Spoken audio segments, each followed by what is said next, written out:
In today's video, I'm going to teach you how to create sticky sidebar in Figma. A sticky sidebar is perfect for keeping navigation or key controls visible as someone scrolls through a long page in your prototype. We'll keep this simple and clear, and I'll point out a few helpful details so you get a smooth result. First, open your browser and head to figma.com, then sign in so you can access your files. On the left side of the Figma dashboard, click Drafts. This is where your personal files live. Find the draft file you want to use and open it.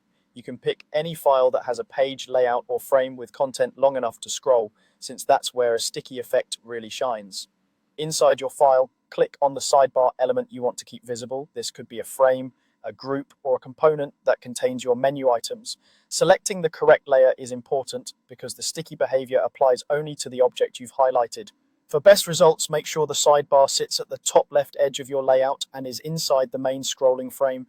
If it's outside the frame or masked unexpectedly, the effect won't work as intended. Now look to the right-hand panel and switch from the Design tab to the Prototype tab at the top right. Prototype is where Figma lets you control interactive behavior, including how elements behave while scrolling. In the Prototype panel, find the position setting. Click the drop-down to reveal the available options.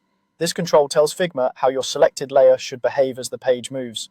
From the drop-down, choose Sticky, stop at top edge.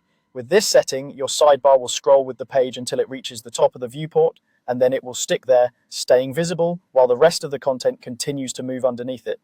If your frame scrolls vertically, this gives you a clean, predictable result that mirrors common web and app patterns. A few practical tips as you set this up. Keep the sidebar's width consistent so it doesn't reflow awkwardly, and ensure it's above the main content in the layer order so it's not obscured. If the layout uses auto layout, verify that the sidebar's size and alignment are set the way you expect before applying the sticky behavior. And remember, this behavior is for prototypes, so it's meant to help you communicate interactions clearly during reviews and handoffs. That's it. You've applied a sticky sidebar in Figma, making your prototype clearer and easier to navigate as users scroll.